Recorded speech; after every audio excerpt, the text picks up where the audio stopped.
Across the 14 years I spent working on Kerrang! Magazine, one of my very favourite interviewees was always Typo Negative's Peter Steele. To mark the 10th anniversary of the day when Peter was very sadly taken from us, I am delving into my archive of interviews, which of course are on old school cassette tapes.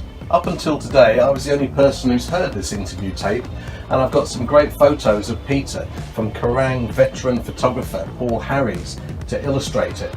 Among the incredibly highbrow topics Peter and I talked about in this 1996 interview are sex, religion, murder, groupies, drugs, that Playgirl shoot, plus the age at which Peter lost his virginity and the years he spent at Catholic school and what the nuns did to him there.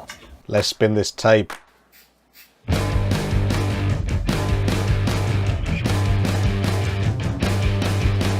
Hello there, you astonishing demon, and welcome to Jason Arnopp's terrifying House of Obsession. I'm Jason Arnopp, the author of The Last Days of Jack Sparks, Ghoster, and some Doctor Who stuff. It's very possible you're new to this channel and just want to hear the Typo interview that you've never heard before, but let me just tell you that this is a retro channel covering things like classic Doctor Who, horror movies on VHS and retro video games. I've written a piece for Kerrang.com today which goes into detail about why I loved interviewing Peter Steele and my thoughts on him as a person. I'll put a link to that piece down below in my video description. I'll also put a link down below to the website of Kerrang! Photographer Paul Harries, who has supplied the photos for this video and sells prints on his website of gorgeous photographs just like this one of Peter Steele. One of the many reasons I loved interviewing Peter Steele is that interviewing him meant attempting to delve down into the depths of a fascinating character,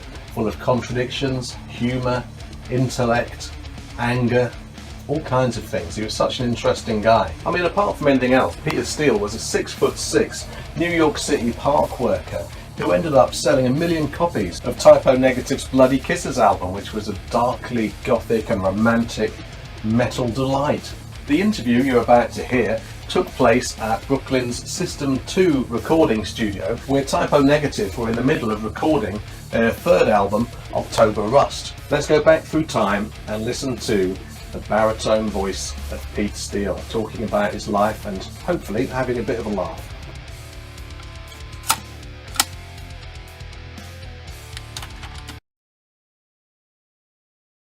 I mean, do you think that this album is more about, expanding on the quality of what you did with Bloody Kisses more than shocking people anymore? Do you think your motives have changed? Yeah, as far as shocking people goes, I think that I've finally gotten that out of my system. I guess I was having a tantrum, so to speak, like a little kid, screaming for attention more or less, and now that I've got the attention, some of which is unwanted, I can finally be myself, I guess, and write songs that really mean something to me. Yeah. Instead of screaming, God is dead for 20 minutes on stage. Right. I mean, does that mean that you now regret, some of the things you did in the early days of Definitely. Typo? Definitely. You do? I mean, some of the things I felt were a bit immature. Such as? Like the shock value thing. They were. It was sensationalistic. Some of the interviews that I did with Europeans, I believe that I should have been a bit more sensitive, politically speaking. Yeah. World War II was not fought on this continent. World War III maybe, but not World War II. Yeah. Well, I mean, you mentioned screaming like a little kid. I mean, without wanting to get too pseudo-psychological, do you have an earliest memory which is significant to you? The earliest memory that I have is actually being in a baby carriage on my back and having my older sister tuck me in. Right. I must have been, I don't know, 6 months old, a year old, who the hell knows. That's quite an early one. Yeah. Is that, you think that's very significant? Well, I think what is significant is having been surrounded by women. Yeah, 5 sisters. All of my life, 5 older sisters, I have 5 younger nieces. Right. So I'm like the man sandwich. You know, I'm just like this piece of meat stuck between all this estrogen. You know, and I was really, really upset that people thought that I hated women, and I was like a misogynist and like pro-rape and all this other bullshit. Where, I mean, I was always extremely protective of my sisters, and you know, when I got this label, you know, then I knew that I had done or said something either wrong or that could have been taken two ways, and it was taken the wrong way. You know, I mean, it's fair to say that I am sexist now because I hate men. I don't like competition. Don't trust them. Nope.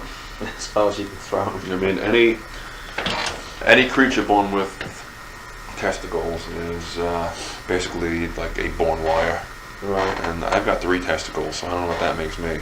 Well, I think we can draw our conclusions. Supreme bullshit on. Yeah, I mean, do you think that basically it's a case of giving a strong sense of irony backfiring on you a lot?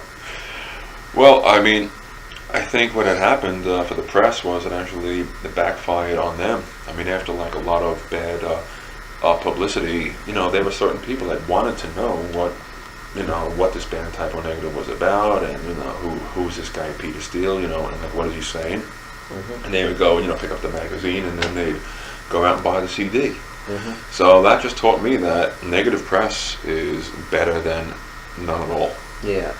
But now, you know, we feel that that's all in the past, and that's something that I'd rather just, I mean, I wish that I could wipe it away. But it was a very serious lesson for me. You know, a very important lesson. I mean, it must have felt good to be so openly accepted by 100,000 people at Dynamo. It was. You know, I certainly don't deserve the success that has come to me. I mean, if there is a God, she is smiling upon me. Either that or someone down there likes me. I mean, either way. But life is just too good. I mean, I'm not rich, but I consider myself fortunate that I can walk and see, because there are people and friends that I care about dearly that can't even do those two things. So, you know, when I wake up in the middle of the night and I can find my way to the bathroom and I can piss into the toilet without missing it, that's a wonderful thing. Yes, you know. And I have to get up and pee like 3 or 4 times because of all the salt I eat. Oh, really? Yeah. That's a common problem. I'm like a sodium freak. You told me in the last interview that you used to like to scare, you know, as affectionate as you, much affection as you had for your older sisters, you like to scare the shit out of them. Anything. I would wait under their beds for 4 or 5 hours just to grab their feet when they came in. Now, how can you explain this? Lack of attention. I believe that as the last of 6 children, I kind of got the impression that maybe my parents like really didn't want to be bothered so much. Which, you know, I'm not looking for self-pity. I'm just, you know, putting myself into their shoes. I mean, after having 6 kids, that's got to be a very tiring thing to do. You know, my father, when I was a little kid, you know, he was in his 40s and his 50s, so he was not really too into, you know, going out and like throwing the ball around with me, or, you know, taking me, you know, to the zoo or something. So I guess I craved attention, you know, like most children do and need. Cool. And I was the little brother from hell. You know. Well, I would have thought that by the 6th child, after, you know, five young girls, I mean, then the parents would have wanted a boy. I think at first they were kind of thrilled, but you know, when it just got to be the same thing, like all their other kids, like having to send me to school and buying me clothes and, you know, taking care of me when I was sick and, you know, falling off the bike and, you know, breaking my teeth, all this other shit. I felt I just became a burden to them. And at one point, I never really asked them for anything, because anything that I got from them, I felt very guilty about. You know, and I'm not trying to sound pathetic. I don't blame them. You know, people cannot help the way they feel. You know, and but you know, life is not fair. No. Life is like a race where everyone starts at different points, and no one really cares at which point you start. All people care about is the first one to cross the finish line. So you could be 2 inches away from the finish line, or you could be 200 miles. No one cares. They don't want to hear your life story. So, unless of course they're journalists. Yeah. That's the. You poor thing. Must be sick. But are you interested in monsters, horror, and vampires, and all that kind of stuff spring from? And obviously, it's quite. I suppose it's quite a normal childhood. I believe the fear of them. Probably. Yeah. You know, it's really strange that I lived down the basement of the house that I was raised in. Now, you know, I put sheetrock up on the walls, and and I put a bathroom in and a kitchen and stuff. But I was horrified to go into this basement as a kid, because I thought that I was going to be attacked by these rock monsters that I kept dreaming about. Right. Like these creatures made of stone that, like, as I was trying to run up the stairs, their arms would become telescopic, and they'd grab me by the back of the shirt, and, like, you know that feeling in dreams when you just can't move, and they're pulling me down. And so, you know, now I live down there, which is a strange thing, and they actually turned out to be great guys. But when you say sheetrock, what do you mean? You mean like wallpaper designed? Plasterboard, some people call it. Yeah. I know. Yeah, I just Yeah. renovated the whole place, so it looks very, very nice now. It looks very modern, very sparse, and very clean. Right. Okay. Well, you mean you still live there?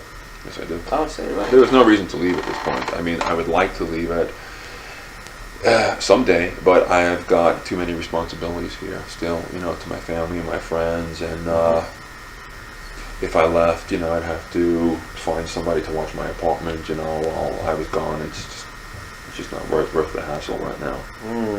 Yeah, that's true. Did you have a good childhood though, despite, you know? I think it was really good. You know, I was a loner, but I found ways to amuse myself.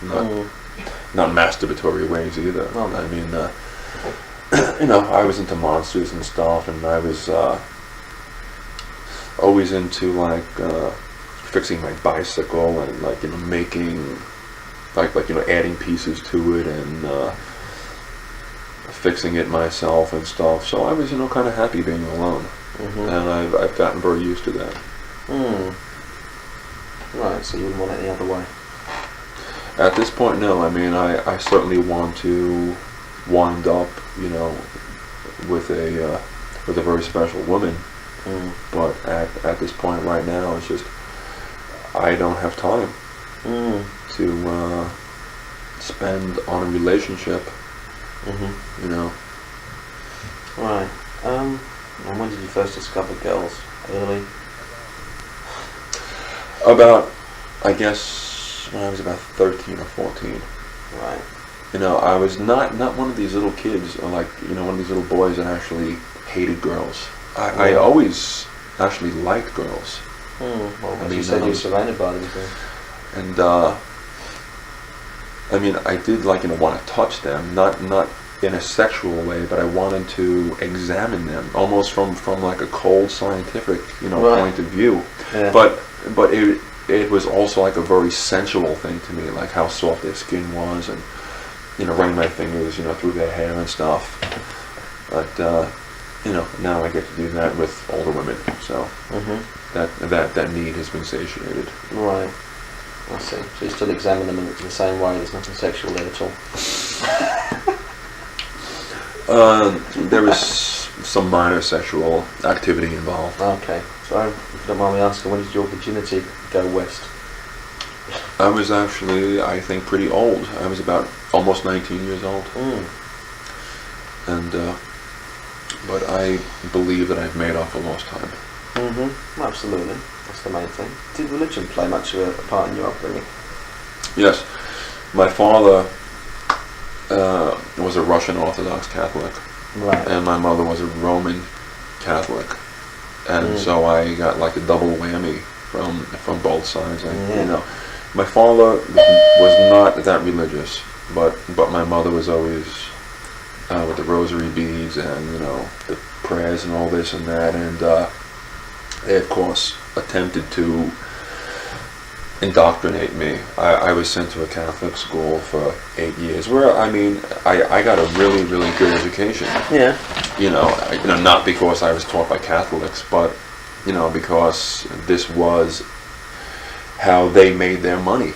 And if I was not learning, you know, my parents would take me out of the school and they would lose my tuition. Right. So I mean, I guess that I could have went to a Jewish school or like a Muslim school or, you know, Protestant. It would have been the same thing, but it was a very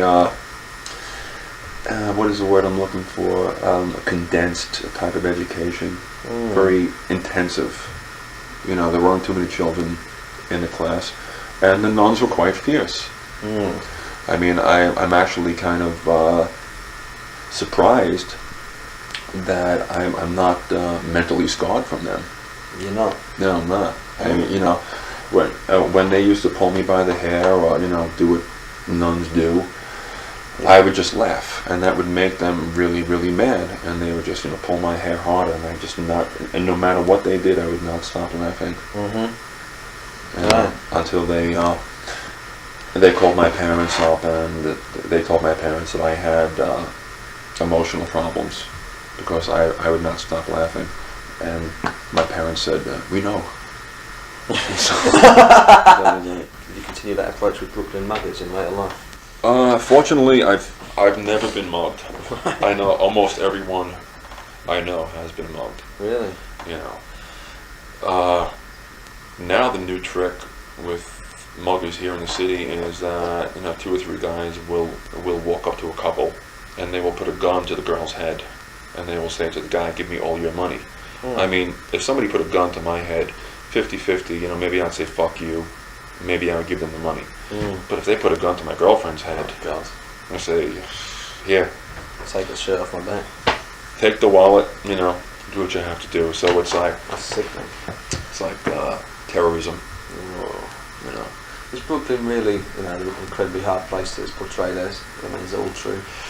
I think any concentrated urban area, you know, generally has the same problems. I don't think Brooklyn is special from any other city. I mean, you know, Brooklyn itself has over 2 million people in it. That's more than some countries.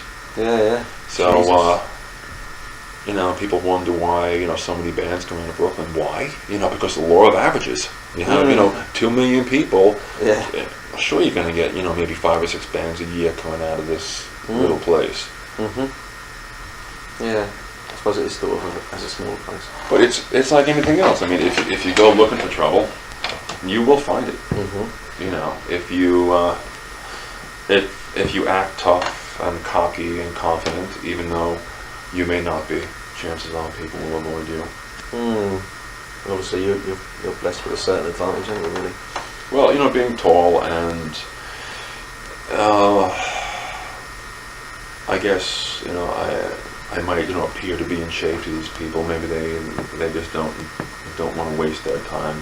You know, they would rather wait outside like an ATM and mug somebody just coming out of the bank. Absolutely. I mean, you know, looking the way you do, you know, it's a scary sense. I mean, do you have a problem with intimidating people without meaning to? Yes, and I feel really bad about that. I mean, there is nothing that I can do about my stature. I mean, you know, I'm 6'6", I weigh 230 pounds.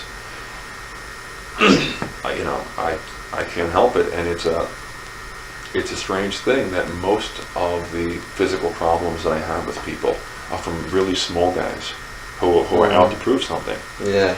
And when a big guy fights a small guy, it's a no-win situation.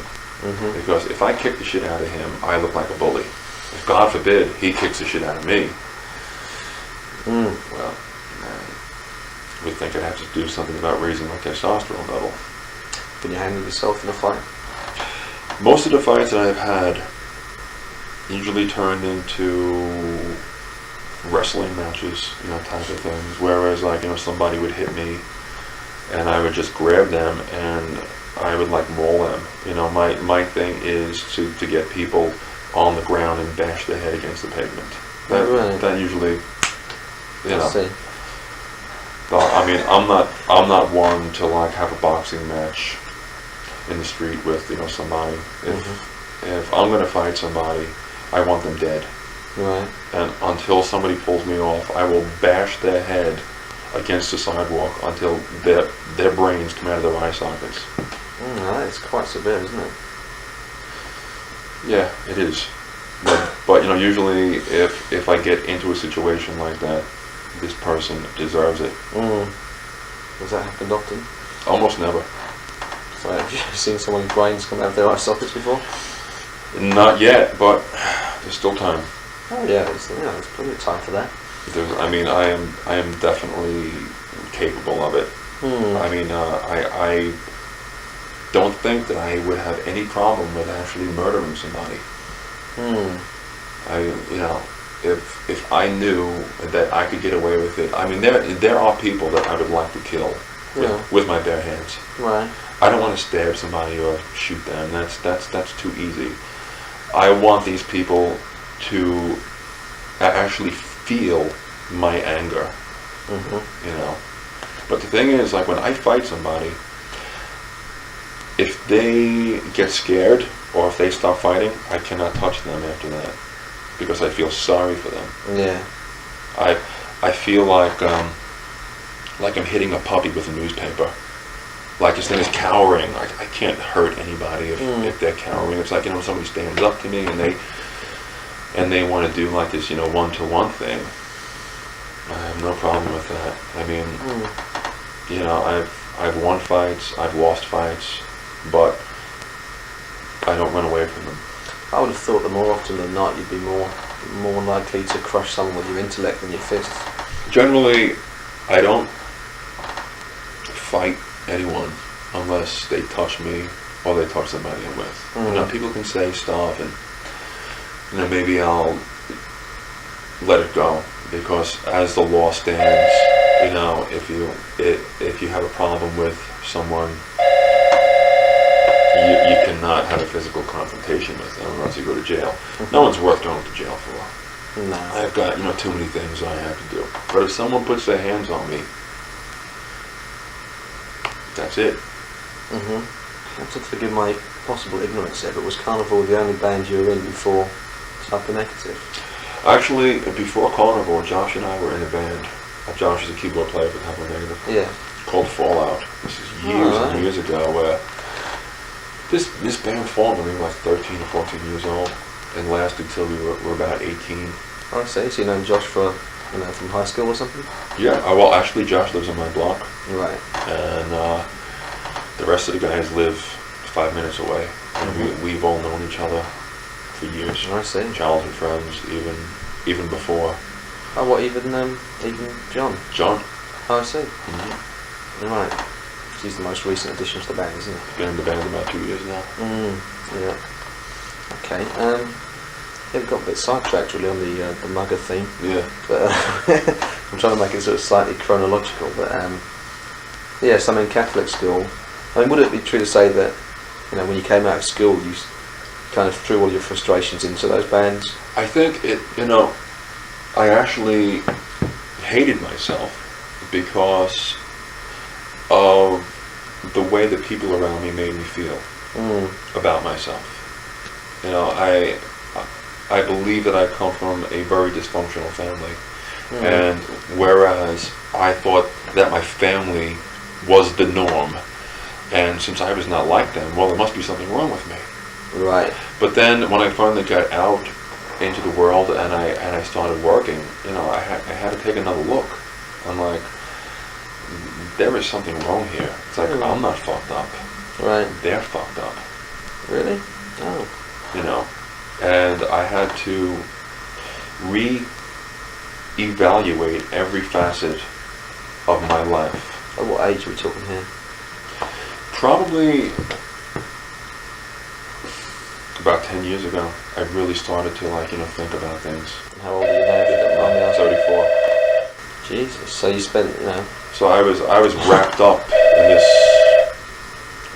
this neurotic doom and gloom Yeah. for I guess about a third of my life expectancy. Mm. But it was a great learning experience because I had to analyze everything about my life, about who I was, about what I want, Mm-hmm. what I need, and my family is just set in their ways. They will never change. What is it that you? Well, I don't know if resent is the right word, but is it the Catholicism? I think so. They came from an era where you really didn't have to think. Where people got married, they had kids, they went to work, they got old, and they died. Mm-hmm. Life is not like that anymore. People have choices now. Yeah. And it is very easy to quote the Bible because you don't have to think. It is very easy to say that something is wrong because the Bible says it so. I don't need a book to tell me how to live my life. My Bible is my high school chemistry book. That is all I need to know is how things work. From a minute level, and I have astronomy books and physics books. I just, science is my God. Why is it that you have a liking for crossing sex with religion a lot of the time? Where does that fascination come from? It makes interesting songs, I think, and women seem to like that. Judging by the response of how many albums we sold and the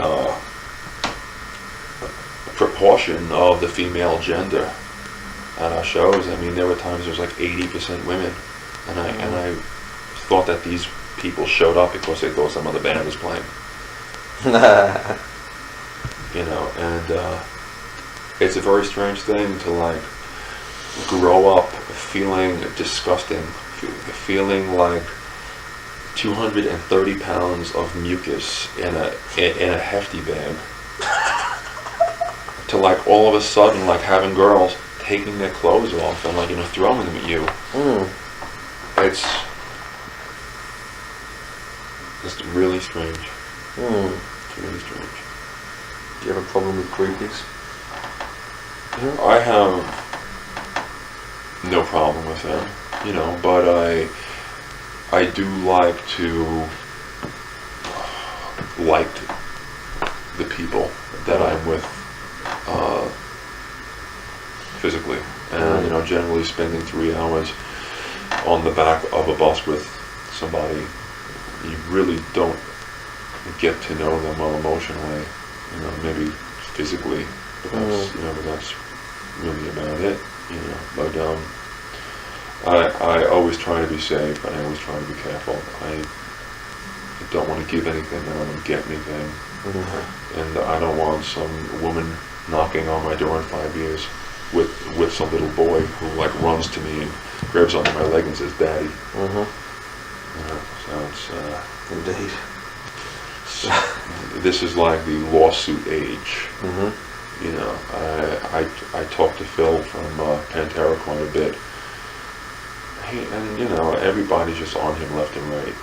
Lawsuits and this and that, and it's better to learn from the mistakes of others than your own. So I'm very, very careful. I'm on stage and there's somebody giving me the finger or throwing something. I'm like, I want this fucking person dead.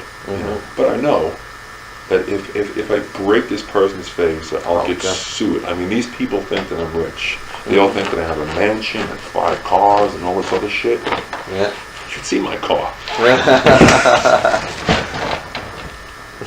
Sure, fucking sue me. Take the whole $13 in my bank account. Yeah, live it up. Indeed. I mean, you did Playgirl. You said that you spent the money on equipment. Is that what you got? With that Playgirl? Yeah, is that what you said? Paid some bills. You know, it went towards necessities. I don't squander money on junk. No. You know, every purchase is usually well thought out. Well, you don't like clutter, do you? I hate clutter.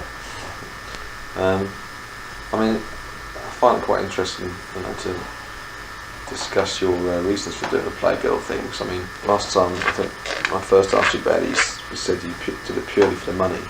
But I mean, at the same time, you know, someone who grew up thinking they were so disgusting, you know, you must admit there's a bit of inconsistency there, isn't there? Well, I think that I was being a little bit sarcastic when I said, you know, just for the money. It was primarily for to expose the band, you know, as well as myself. You know, we were hoping that maybe some of the dedicated Playgirl readers, both men and women, would maybe like what they saw and go out and buy the Typo Negative CD. It's a strange thing to do, though. You know, never seen Gene Simmons Playgirl with a 10-inch erection, do you? Well, I mean, I had told Playgirl that I was going to be hard for this. You know, that I would be erect, and they were like, "Oh, do you think you can do it?" I'm like, "Hey, listen to me. You come down with a check, all right? You come through your end, and I'll come through at my end. Don't worry about a thing, all right?" So, I'm a man of my word, and hard I was. Indeed. Yeah. But you had asked about the what's inconsistency of hating yourself and you know, displaying yourself like that, which obviously requires great self-confidence.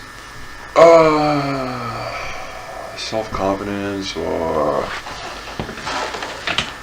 maybe false self-confidence. I don't know. It was just it was an opportunity that I could not turn down for the sake of the band.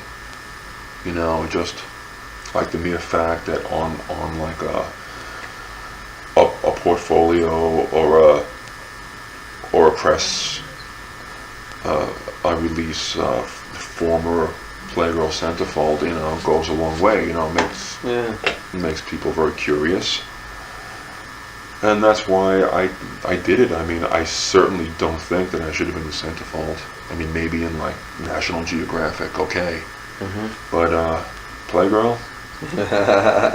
And they didn't have much of a sense of humor about it either. I mean, I wanted them to do either like a scratch and sniff, or like a 3D thing, you know, put those little glasses in there, or dress me up like a priest. Like, no, we can't do that. Like, and they of course wanted to, you know, dress me up like a vampire and, you know, drinking blood and biting some girl's neck. I'm like, no, please, you know, I'm just a park worker from Brooklyn, you know. Just, you know, show me as like a normal guy who is accessible. And I wanted to shoot exactly what I wear 365 days of the year, which is black pants and a green shirt. Right. Brown shirt today. Oh, yeah, you're like that. And you mentioned park worker. Is that one of your early jobs? It was my last job. I worked for the city of New York for 7 years as a park worker. Right. Just you know, talk about Carnival for a little while. Yes. I mean, it was quite an insane band, really, wasn't it? It was extremely iconoclastic. Let's say that. Now hold on, I just remembered what I was going to say. Yes. Why is it that, you know, more than you know, 90% of other musicians, you're more aware of the power of the press and the way it works?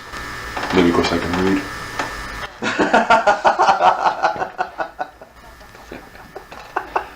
Could be. You know, but you've always you seem more. I graduated kindergarten. You seem more clued in than most people. You know, you have that, you know, press manipulation kind of factor that a lot of people miss out on. I think because I'm older.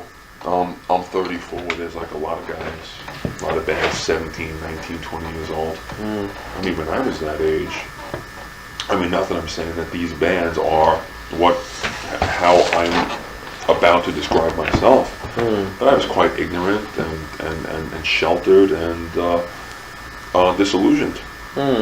So I'm actually glad that this so-called success has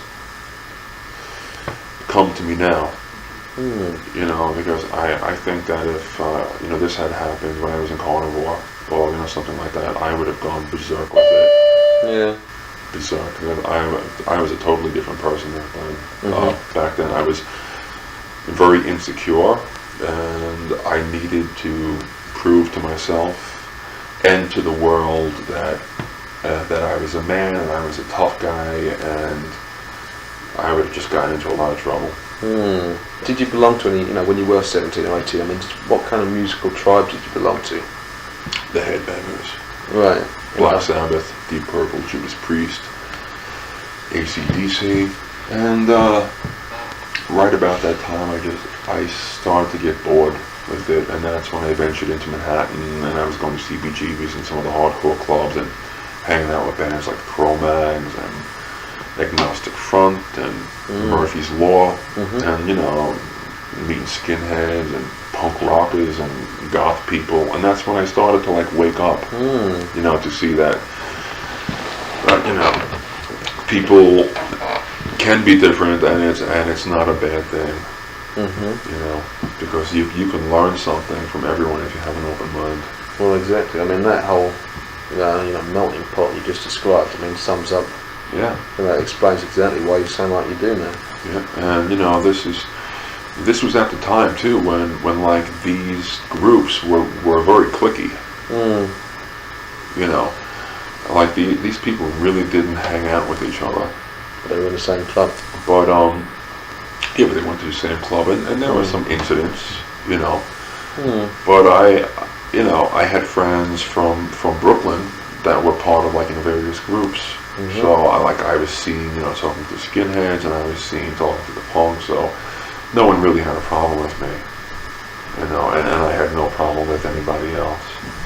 Which must have made you feel more, acceptable to society. Yeah, it was a really nice feeling that finally I felt that I could look the way that I wanted, and no one really judged me for it, except for the cops passing by and eyeing all of us, the shaved heads and the mohawks and the 3 feet of long black hair.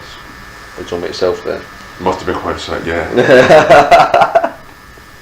You look quite even more extreme than you do now in those days, did you? Well, actually, I have one of those stupid heavy metal haircuts. It's long on the back and the sides and kind of short on top and all fluffy. Well, not fluffy like hairspray, but my hair just stood up naturally. Right. And I looked quite similar, a little bit more fetal back then. Right. But, of course. The aging process, the oxidation of the workings of the cell. Why do you think it was only, when you formed Type O Negative, I suppose, more specifically when you recorded Bloody Kisses, that all the sort of stuff that you've been through, like that CBGB's mix and, even, your Catholic upbringing is all splurged into one band? Well, I think after we did Slow, Deep and Hard, and that whole album was really based upon one woman who dumped me, and I cut my wrists. Did you? Oh, Jesus. Yeah, and it was just a mess. And I think that I finally I hit rock bottom, and there was no place to go but up at that point. I think one of the problems with success is that your history is always chronicled, and there's a lot of things that I would like to forget, and I'm constantly reminded of them. Yeah. I wish that I never did the Slow, Deep and Hard album.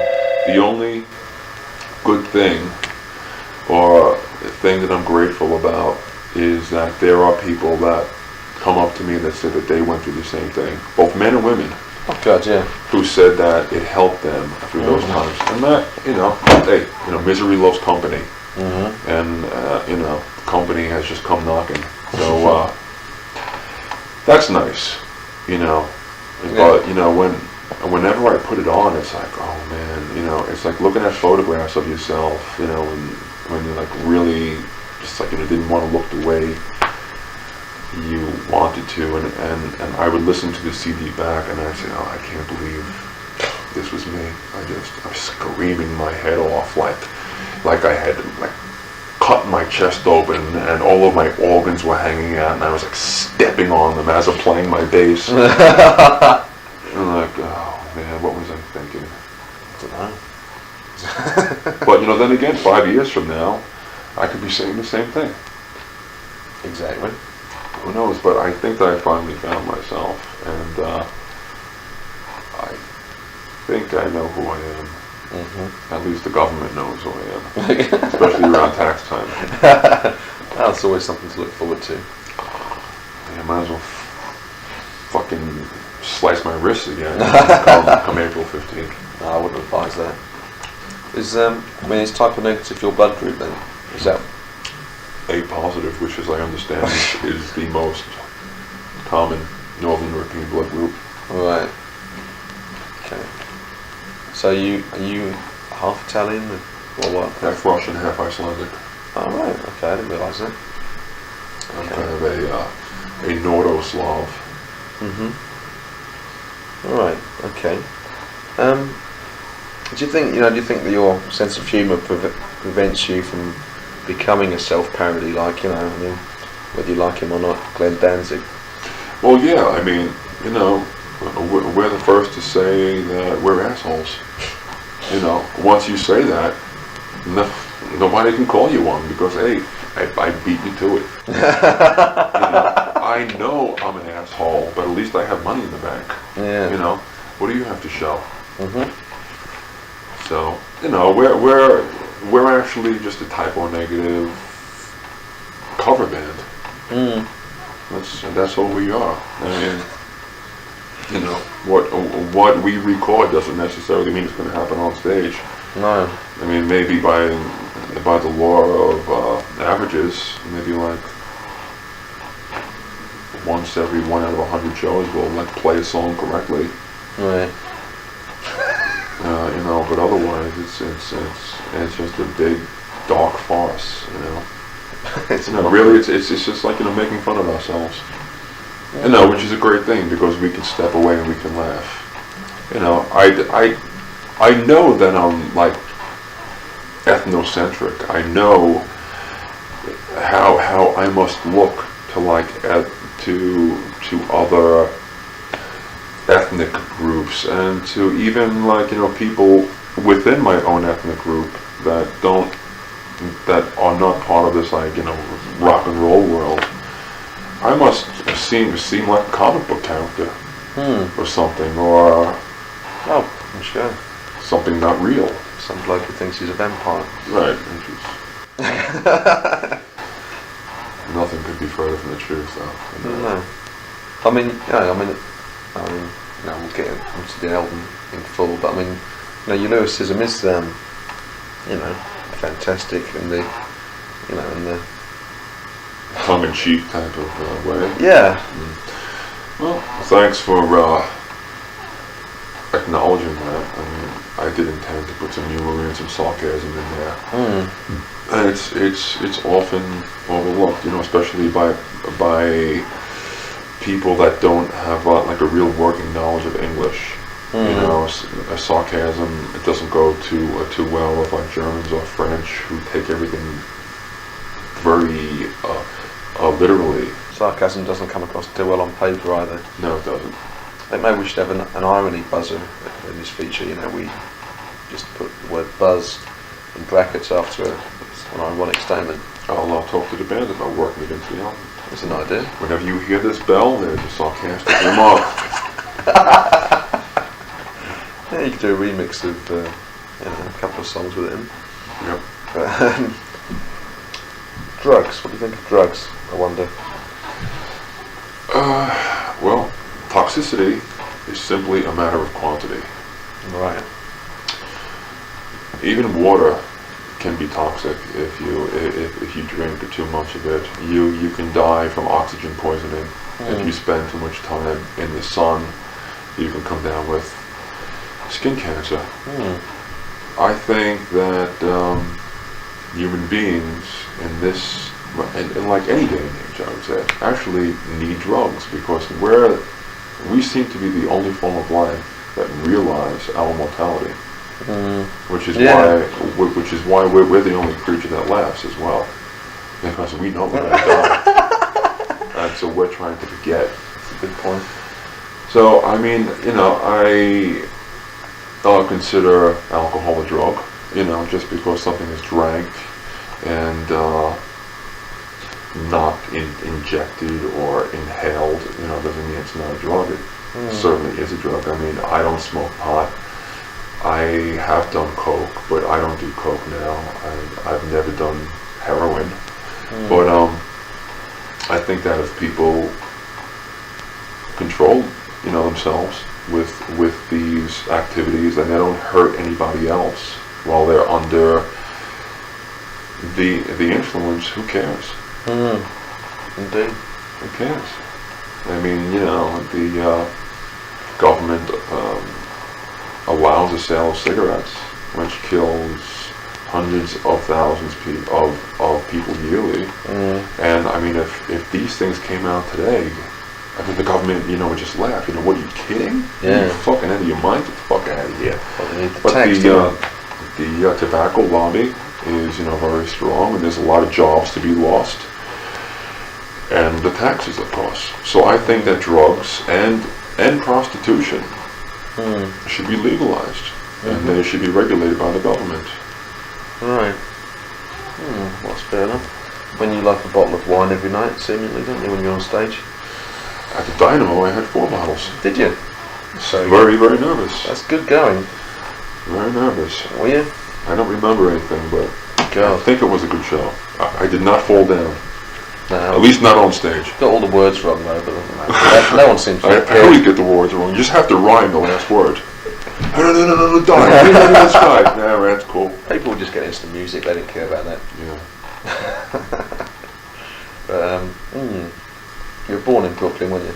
Correct. Right. In Red Hook, Brooklyn, which is 5 minutes from here. Right. Okay. Have you lost any friends to your success? Has that affected you at all? I'm seeing lots of jealousy lately, Really? and it's a sad thing, because I don't think that I've changed as a person. I think that I have something that they want, and their attitude is, well, if I can't have it, nobody can. And so there's a lot of like bad mouthing, and everyone seems to think that if they know somebody who is a successful, like the way to really show that you know these people is to call them an asshole. I mean, and like I said 15 minutes ago, yeah, we are assholes, but at least we know it. Everybody fucks up, everybody acts immature from time to time, everybody acts stupid. But for the most part, I try to be mature and reasonable. Right. Okay. Do you believe in marriage? Quickly. Nothing against marriage. Personally, I mean, if I wanted to spend the rest of my life with one woman, which at some point I would like to do that, I mean, I would not ask her to get married. But if it meant something to her, and I was going to spend the rest of my life with her anyway, then if it's going to give her pleasure, if it's going to make her happy, why not? Right. So I might like to have like a little pagan celebration in the woods. A little bacchanal or something.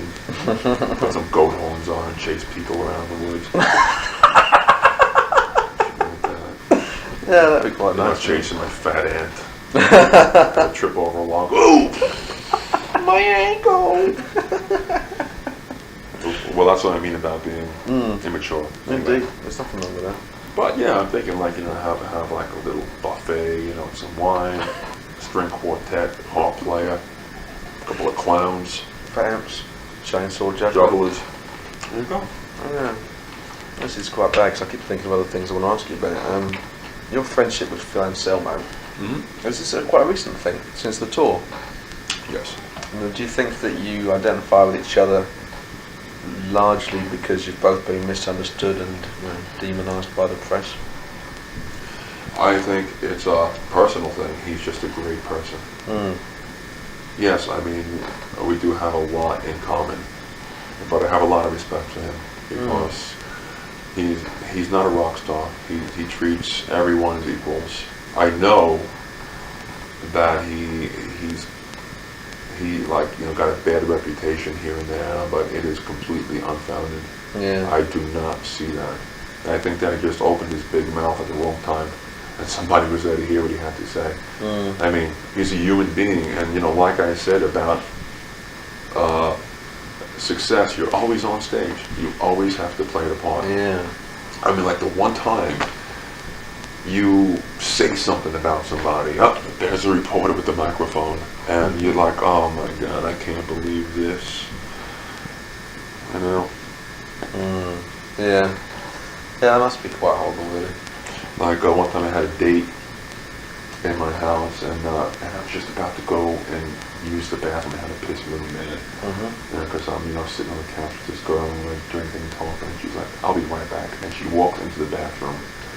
I could not hold it for a second. I said, I have to fucking piss. So I ran into the kitchen and I pissed in my kitchen sink. Right. And I'm like, I'll know when she's coming out because I'll hear the toilet flush. Well, she went in to fix her makeup.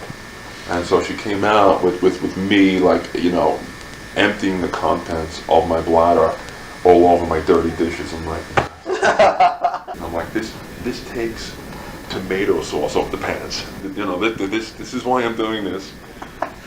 But fortunately, she had a sense of humor, and she didn't go screaming out the door.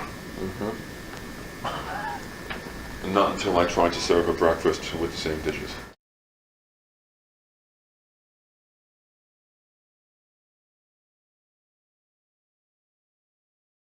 In a moment, I'm going to show you 4 other videos on this channel that you might want to carry on watching. Before then though, let me extend a huge thanks to my patrons at Patreon. These amazing people make a monthly pledge that supports this channel and helps it improve, and also supports me and my family.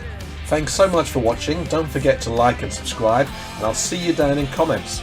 And now that most of us are confined to our own homes, it's never been more important to embrace your obsession.